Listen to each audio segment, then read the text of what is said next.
Bonsoir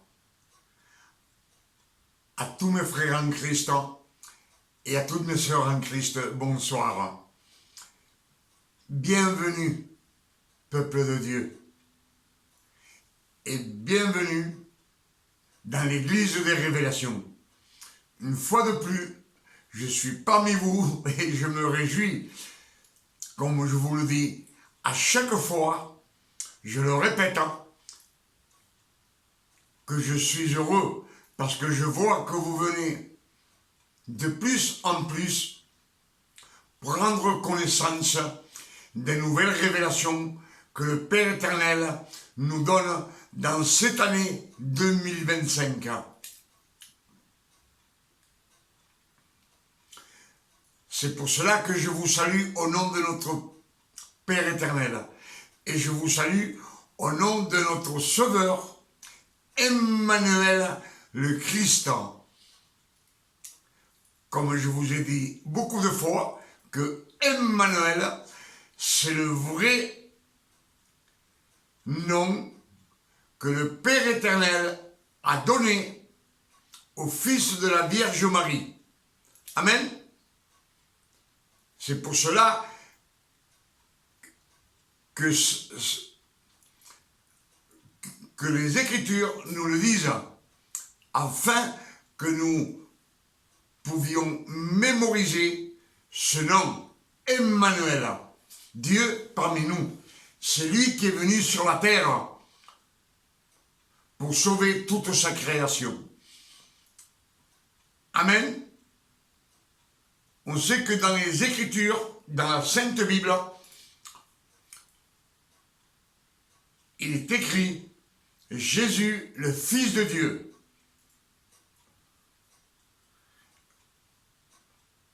Le Christ, le Messie.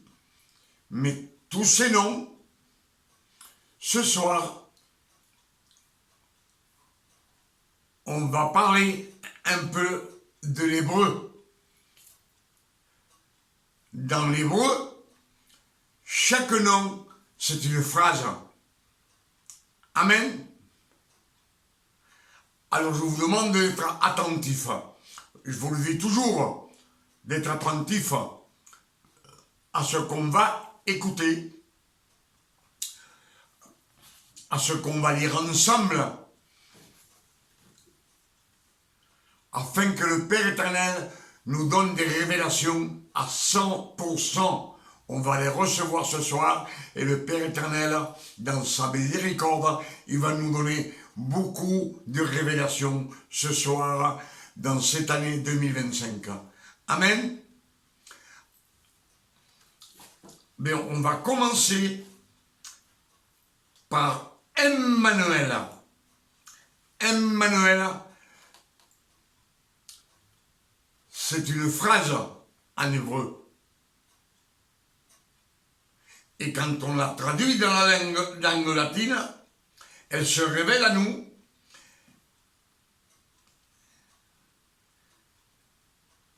et elle nous dit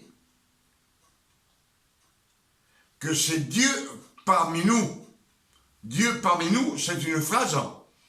Donc ce n'est pas un nom, ce n'est pas un prénom, c'est une phrase. C'est pour cela que les latins, comme c'est une phrase,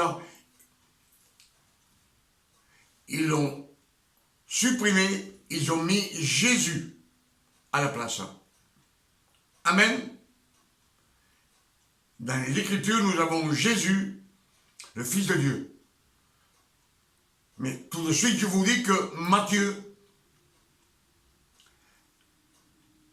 1, verset 23, nous dit que l'ange Gabriel vient voir la Vierge Marie, et l'ange lui dit à la Vierge Marie, tu as été choisie, tu as été élue, tu auras un fils, on lui donnera le nom de Emmanuel, Dieu parmi nous. le Père éternel est descendu sur la terre, lui-même.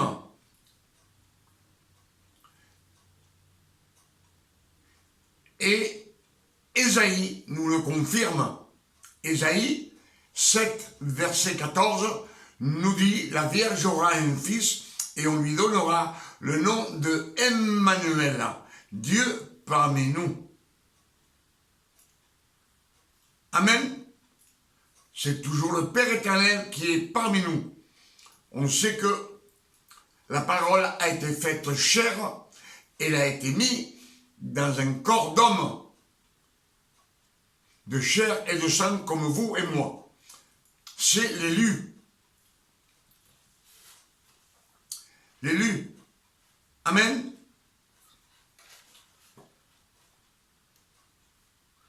Le Christ. Le Christ, c'est une phrase aussi hébraïque. Si on la traduit dans la langue latine, elle nous dit que c'est l'élu, le choisi du Père éternel, le oint de Dieu, le oint de Dieu. Amen. Donc, tous ces noms ont été effacés des Saintes Écritures. Mais les latins ont gardé le Christ. Ça faisait plus joli que de dire l'élu. Mais dans les Saintes Écritures, on nous dit que c'est l'élu. L'élu, celui que le Père éternel a choisi.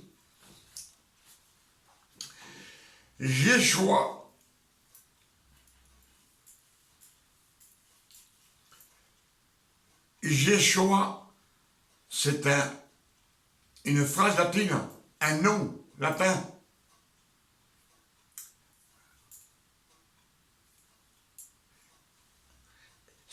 Quand on la traduit dans la langue latine,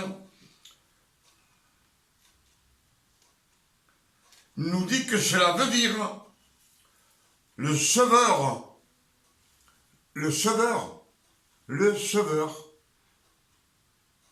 celui qui va sauver toute la création.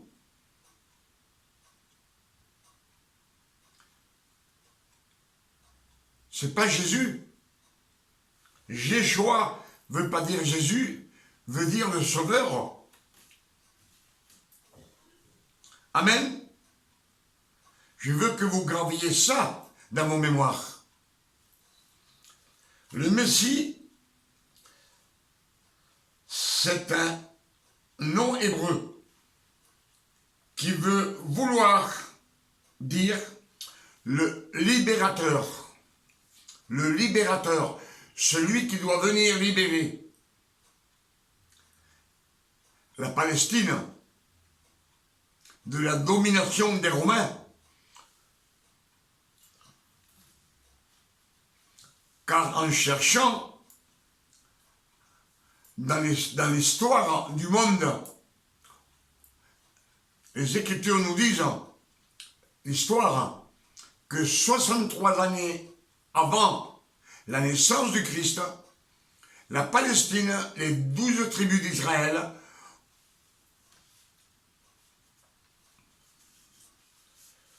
elle a été envahie par les Romains. Et tous les Israélites furent sous la domination des Romains. Et alors, les Israélites attendaient un libérateur. Ils attendaient un libérateur. Les Juifs attendaient, les Israélites, un libérateur. Eux, ils croyaient qu'un homme allait venir avec des troupes de guerriers.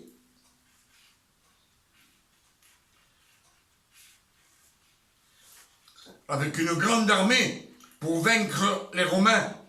Mais il ignorait que le Messie viendrait pour sanctifier tous les Juifs et les racheter de la loi.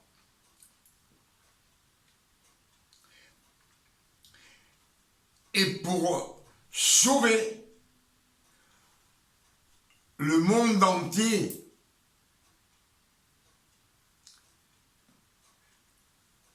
Le Messie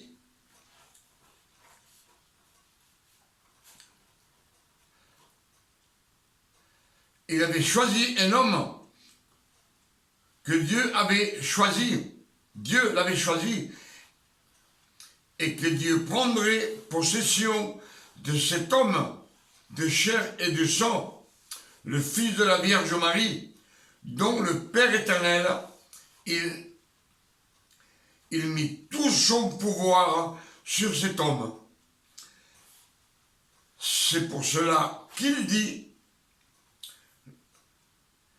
le Père éternel lui donna un nom. C'est le Père éternel qui lui a donné ce nom de Emmanuel. Dieu parmi nous, l'élu, sélectionné, il a été élu. Et le nom d'Emmanuel veut dire Dieu parmi nous. C'est le Père éternel qui est venu sur la terre pour sauver sa création. C'est Dieu lui-même qui est venu sur la terre. On sait que la parole et le Saint-Esprit est le don d'être la lumière du monde. Ces trois dons, le Père éternel l'a mis dans le corps d'un homme de chair et de sang comme vous et moi. Il a choisi le Fils de la Vierge Marie, Emmanuel, le Christ. C'est lui-même qui est descendu sur la terre. Amen.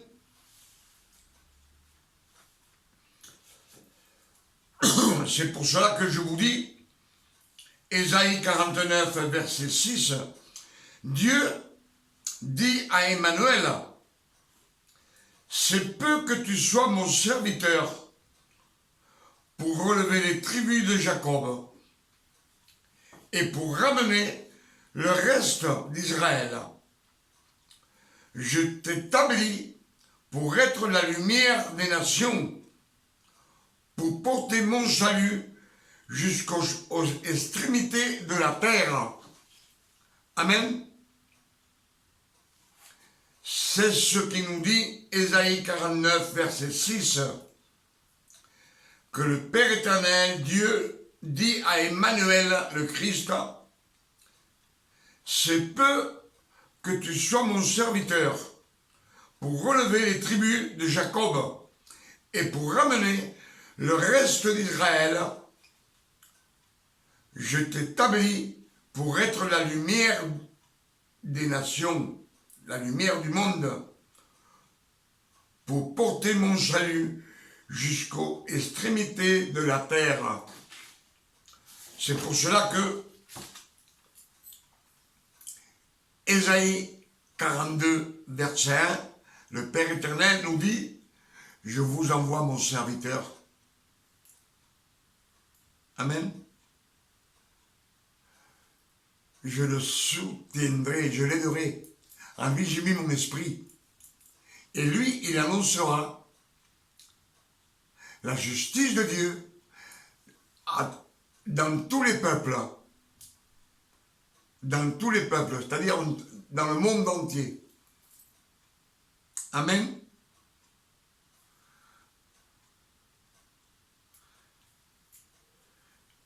Il a été choisi, le Christ a été choisi, l'élu, Emmanuel le Christ, ce corps d'homme de chair et de sang, pour mourir sur une croix, pour pouvoir racheter tous ceux qui sont sous la loi. Et après, donner l'adoption de fils. C'est ce que nous dit Galates 4, verset 4. Il nous dit que le Père éternel a envoyé le Christ, né d'une femme, né sous la loi, afin qu'il rachète tous ceux qui sont sous la loi et qu'on puisse recevoir l'adoption de fils. Si on est fils, on n'est plus serviteur, on n'est plus disciple, on n'est plus ouvrier. Amen. Galates 5, verset 1, aussi nous dit, le Christ nous a donné la liberté. Il nous a affranchis de la loi. Il nous a affranchis, il a payé avec son précieux sang sur la croix pour nous justifier devant le Père éternel. Il nous a rachetés de la loi. Amen. Et il nous dit, maintenant, soyez forts et ne vous laissez plus mettre sous le joug de la servitude. La servitude, c'est d'être un serviteur. Un serviteur. Un ouvrier qui travaille pour le Père éternel. Le Père éternel, Dieu s'est servi de beaucoup d'hommes, il les a choisis avant qu'ils naissent. Il les a sélectionnés avant qu'ils naissent, il les a choisis pour pouvoir sauver la création.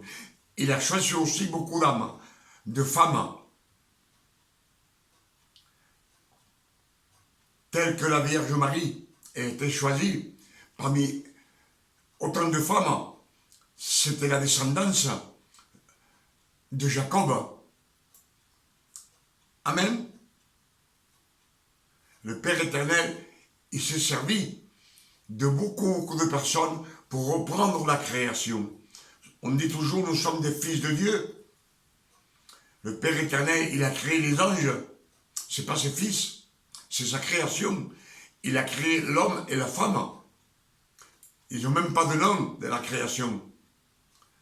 Leur nom vient après le péché, dans la jeunesse.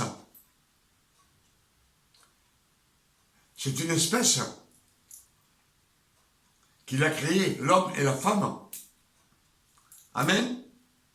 Tout ce que je vous dis, c'est biblique. Mais il s'est servi de beaucoup d'hommes et beaucoup de femmes. C'était des serviteurs de Dieu. Ils servaient le Seigneur. Et Matthieu 20, verset 28, le Christ nous dit, lui, il nous dit, le Fils de l'homme, il est venu, non pour être servi. Le Christ dit, je ne suis pas venu pour que vous me serviez. Je suis venu pour vous servir et donner ma vie comme une rançon pour plusieurs. Pas pour tout le monde, pour plusieurs. Pourquoi pour plusieurs?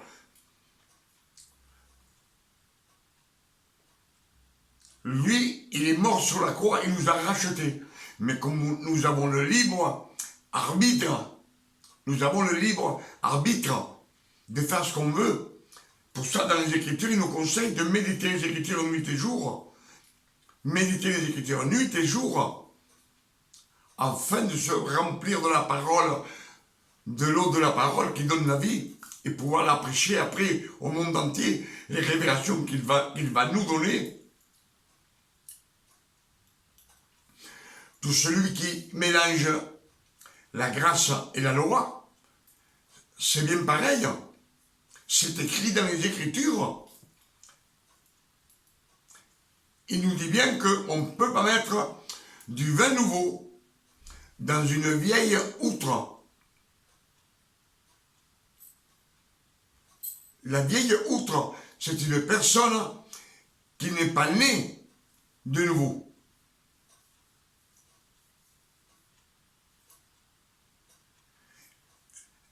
Elle fait encore des jeûnes.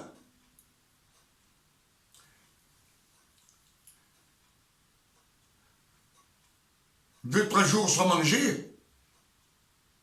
Elle demande pardon à Dieu à genoux en pleurant, ça c'est la loi. C'est pas dans la grâce. Mais tout celui qui mélange, il est plus attaché à la loi qu'à la grâce. Comme je vous le dis dans plusieurs messages, je vous le dis à chaque fois, si on n'est pas né de nouveau et qu'on a jeté la loi complètement, c'est pour ça que le Christ est venu, pour nous donner la liberté et pouvoir nous racheter avec son précieux sang, nous adopter, adoption comme fils. Amen.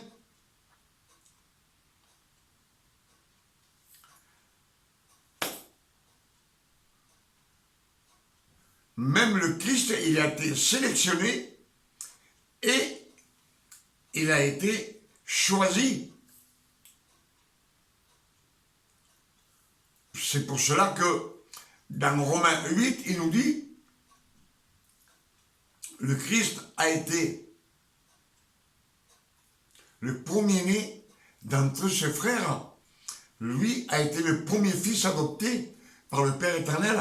Au commencement, le Père éternel n'avait pas de fils. Aujourd'hui, il a des millions de fils.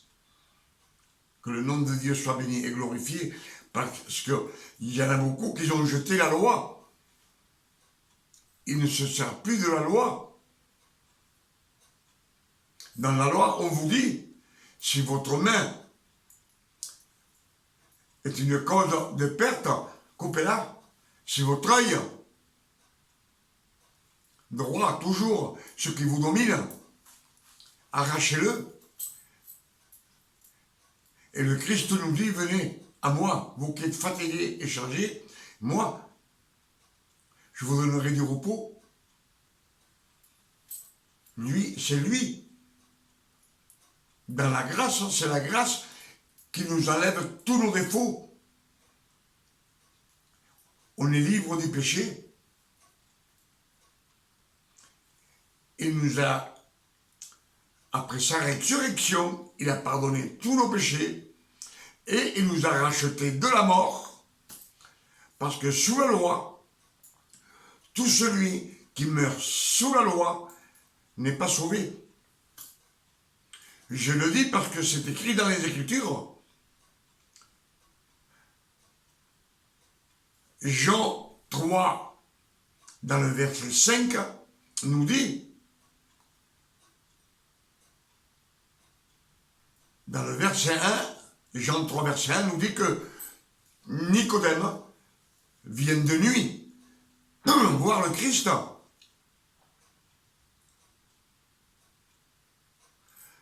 Nicodème, c'est un docteur de la loi, c'est lui qui enseigne les autres comme un professeur. Les 613 commandements, ce sont 613 efforts que le peuple de Dieu, le peuple élu devait faire. C'est pour cela que le Christ nous dit qu'il nous a donné la liberté.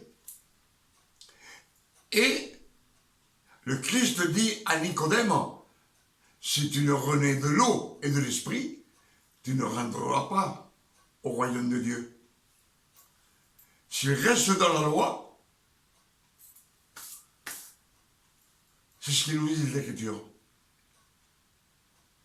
Je pense qu'on a médité beaucoup de choses ce soir. Le Père éternel nous a donné beaucoup de révélations. Et je demande au Père éternel, au nom de notre Sauveur Emmanuel le Christ, que tous ces messages, toutes ces vérités, toutes ces révélations, vous puissiez enregistrer et les prêcher au monde entier. Tout le monde a besoin de savoir la vérité. Le vrai évangile. Tout ce qui sort de la bouche de Dieu, c'est la vérité.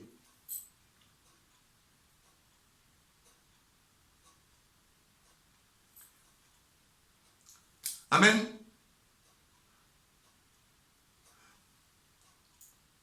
Que le nom du Père éternel soit béni et glorifié, sanctifié ce soir, sur la terre comme au ciel. Et je dis merci Père éternel pour toutes ces révélations que tu nous as données ce soir dans cette année 2025. Et j'espère qu'on va en recevoir beaucoup plus. Le Père éternel va nous bénir de sa puissante main et il va nous donner beaucoup de révélations dans cette année. Amen. Et moi personnellement, je demande au Père éternel, au nom de notre Sauveur Emmanuel le Christ, qui nous donne une nuit de repos, de tranquillité, de paix, de santé, comme le Père éternel donne à ses fils, à tous ceux que lui, il a rachetés par son sang précieux. Il les a adoptés comme fils par adoption.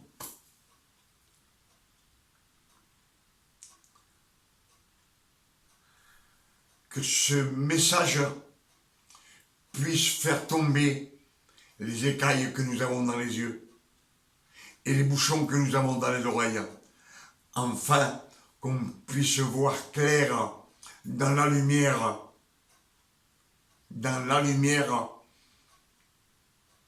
et savoir que nous avons été élus.